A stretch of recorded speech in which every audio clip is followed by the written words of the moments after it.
Good morning. Uncle Lou here. Yep, that's right. It's me, Uncle Lou, live for you on YouTube today. Thanks for watching. I really appreciate it, and you'll never know how much it truly means. Playoff poll today. Before we get to that, though, please be seated and simmer down, please. Close your mouth and open your ears for the morning announcements. First of all, 2 videos today. Playoff poll, like I do every Tuesday, doing that now.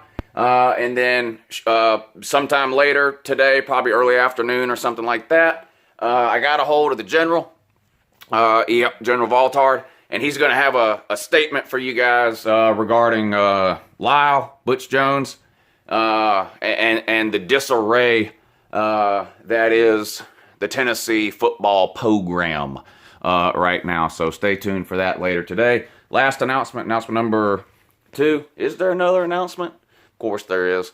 I'm giving away something again. Giving away this time an AJ Green autographed Georgia helmet. But I'm not giving it away here on YouTube. This is for Georgia fans only. This is in that Georgia group that I talked about yesterday. I put the link in the description of yesterday's video to that Georgia group.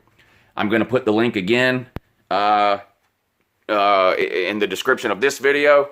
If you're a Georgia fan and you have a Facebook account, join up with that Facebook group, and I'm going to be giving away an AJ Green autographed Georgia helmet in there sometime soon. Details to come. Anyway, that's it. Let's get to the playoff poll. Big shakeup in the poll, of course, obviously. Has top teams losing this week, including my Georgia Bulldogs, getting road graded by Auburn. Notre Dame took a beating in Coral Gables. Now, if you watched the video yesterday, I listed the 7 teams I think have a chance to make the playoff. So it's not going to be any surprise to you that those 7 teams are the top 7 teams in my poll. Now, the order may be, well, we'll just get to it. But anyway, I'm going to start from the top again, number 1, and work our way down to number 10. So I'm going to reveal the first 2 first. So here we go. Number 1, Alabama. Number 2, the U. Yep, had to do it. Impressive win for Miami. Now, well, let me start with Miami. First of all, to the comment section. You can't have it both ways. You can't tell me that Georgia got exposed, they're terrible. We've been telling you, Uncle Lou, Notre Dame is no good. You've been bragging about your Notre Dame win. They're no good. They're no good. You can't say that. Now turn around and tell me the U is back because they beat Notre Dame. So pick or choose, one or the other. I happen to think Notre Dame's a pretty good team, and they just ran into a buzzsaw down in Coral Gables on Saturday and got completely destroyed by the Miami Hurricanes. I feel like Miami deserves to be moved up to number 2 at this point. No one's been harder on Miami than I have. I wasn't a believer. Too many close wins against bad teams. But it looks to me like Miami is hitting its stride at the right time. They're playing their best football when it matters most, which is the end of the year when everyone's paying attention. They handled Virginia Tech without a problem, and then, like I said, they completely annihilated Notre Dame. I think they're deserving of this number 2 ranking right now, and that's where I have them. Bama moves up to number 1. A less than convincing win, let's just be honest, against Mississippi State. A couple other teams in the top 10 have absolutely destroyed Mississippi State, mainly Georgia and Auburn. Georgia beat them 31-3. And I think Auburn beat them a little bit worse than that. I can't remember the exact score on that one. But now both those games were on the road for Mississippi State. This game was at home. I do think that makes a difference for Mississippi State. They're a different team at home. They're a better team at home. I don't know if they're this much better, though. A 1-score win for Bama on the road. But point is, Bama won. I've got them at number 1 this week. So Bama 1, Miami 2. All right, I'm going to show the next 3 now. Number 3, Wisconsin. Number 4, Clemson. Number 5, Oklahoma. Wisconsin is another team that maybe I wasn't giving enough credit to early in the year. I wasn't impressed with their schedule. Still not really impressed with their schedule. But let's just be real. No matter what your schedule is, if you're 9-0, 10-0, 11-0, you're having a good year, regardless of who you're playing. It's hard to win each and every week, week in, week out. Wisconsin's found a way to do it. They beat the bejesus out of, was it Iowa? Yeah, they beat Iowa, which of course had stomped Ohio State the week before. Make of that what you will. But the point is, Wisconsin is undefeated along with Bama and Miami, and I think they deserve to have this number 3 ranking, although I will admit it's not likely that they end up there in the official playoff poll that comes out tonight. I don't think the official poll will put them there, but Uncle Lou thinks they deserve it, so I've got them at number 3. The Taters come in at number 4. They beat Florida State. Most years that would be an accomplishment. This year, it's just not. You handled them without a problem. That's all you can do. It's not Clemson's fault that Florida State is a dumpster fire. It's just not. Just like it's not Georgia's fault that Florida and Tennessee are dumpster fires. You have certain teams you play every year. You can't control whether those teams are good, bad, or terrible or great. You just can't. If they're terrible, you need to go out and dominate them, and that's what Clemson did. That's what Georgia did against several bad teams this year. That's all you can do. That's what they did. Beat FSU. And then I have Oklahoma at 5. Beat TCU this past week. We can argue till the cows come home. Really, any of these 1 through 5 can be argued, really. There's going to be people who think Miami deserved to be number 1. I get it. They have a win over a top 10 Notre Dame team. They're going to say, well, who has Alabama played? Who's played a tougher schedule, Miami or Alabama? You can argue those things. 3, 4, and 5. You could easily have Clemson at 3, Oklahoma at 4, and Wisconsin at 5. I mean, a lot of these are interchangeable, but a lot of this is going to get sorted out in the next 3 weeks anyway, but this is how Uncle Lou has it. And let's just go ahead and show the last 5. At 6, I have the barn, Auburn.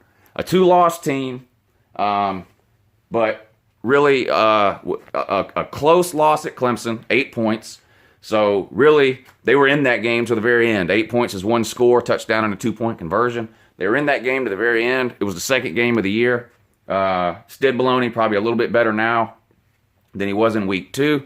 I'm not saying that matters. A loss is a loss. You got to be prepared to play. When you schedule a team, you got to play it when it's on your schedule, whether it's week 2 or week 10.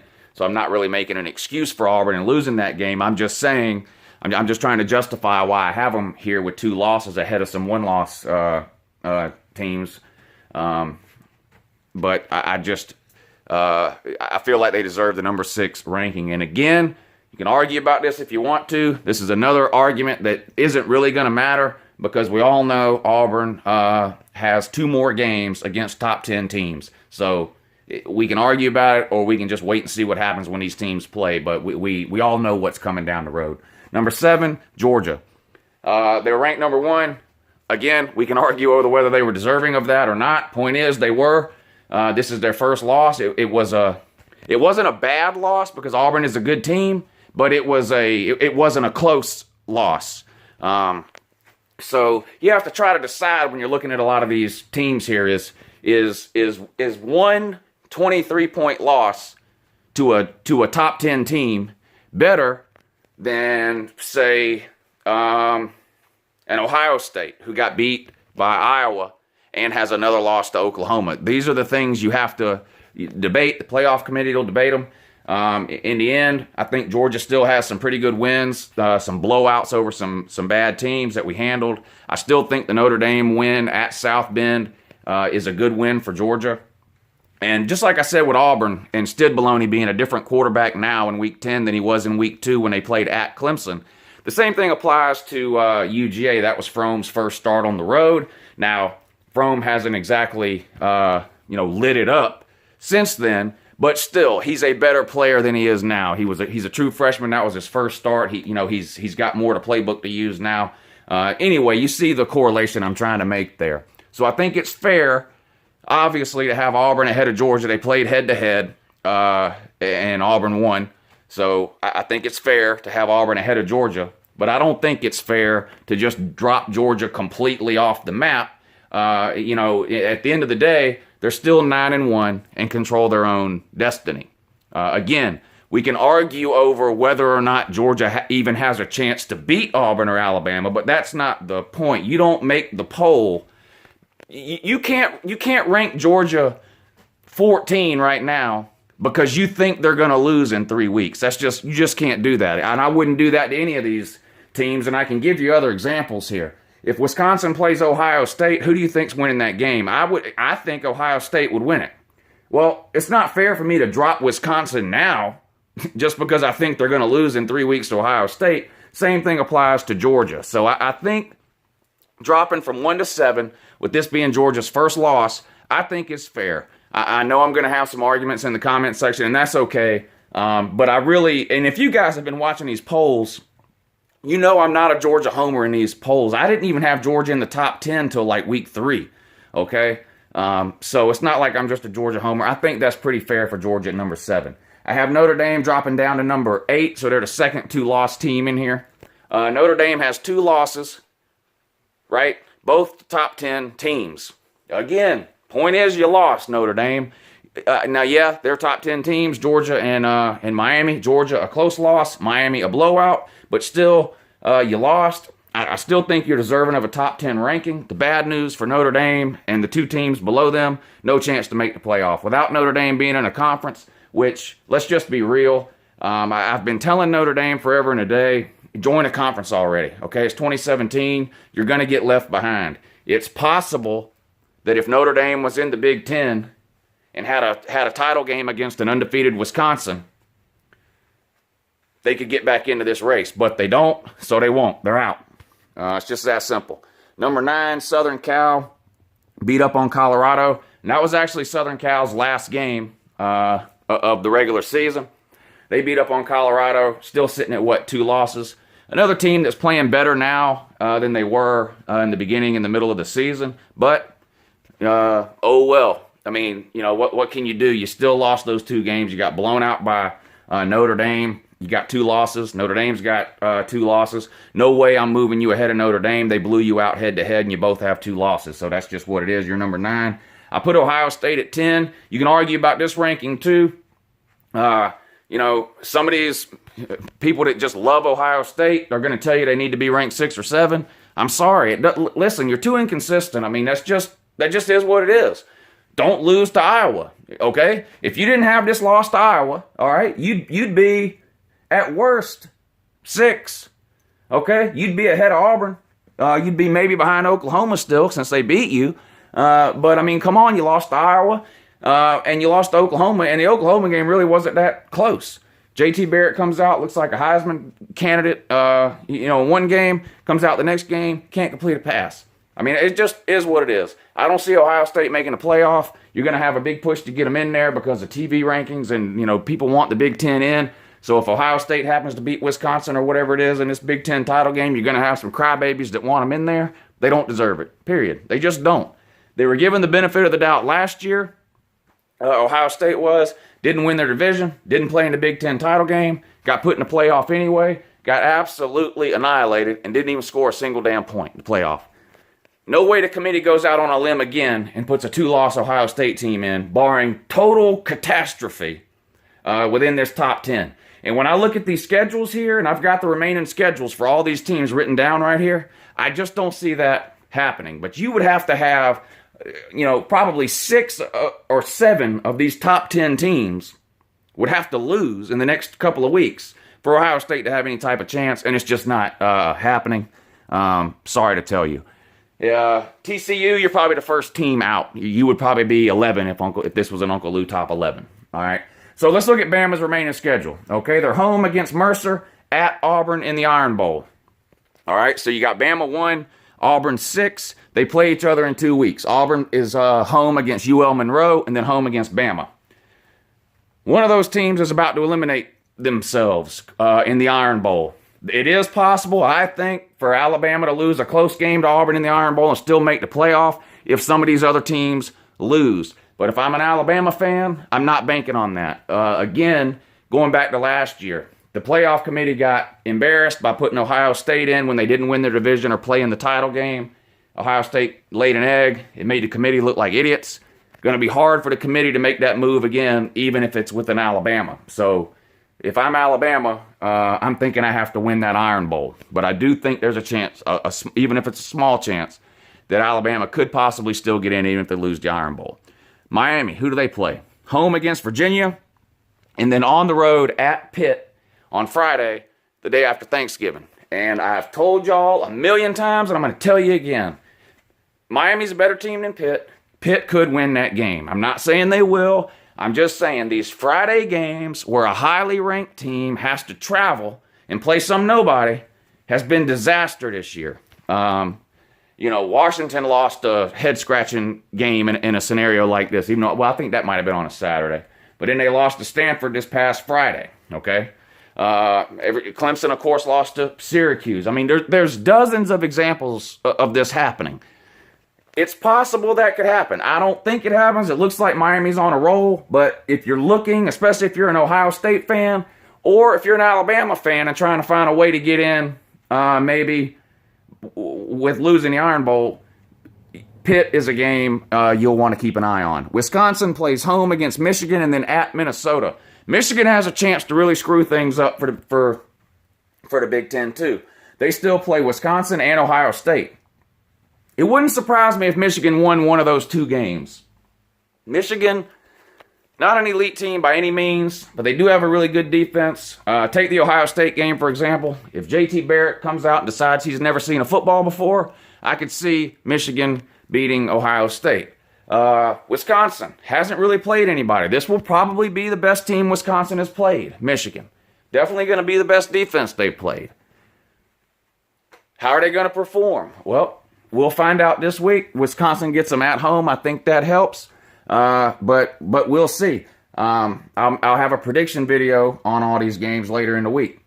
Clemson, who do they play? At home against Citadel, then at South Carolina. That South Carolina game could be dangerous for Clemson, and I'm going to tell you why. South Carolina has done caught a case of the big head because they only lost to Georgia by 14 points. Now, I don't personally understand that. Now, I've given Carolina credit. I think they played a good game against UGA. Jake Bentley, I think, Jake Bentley can win you a game.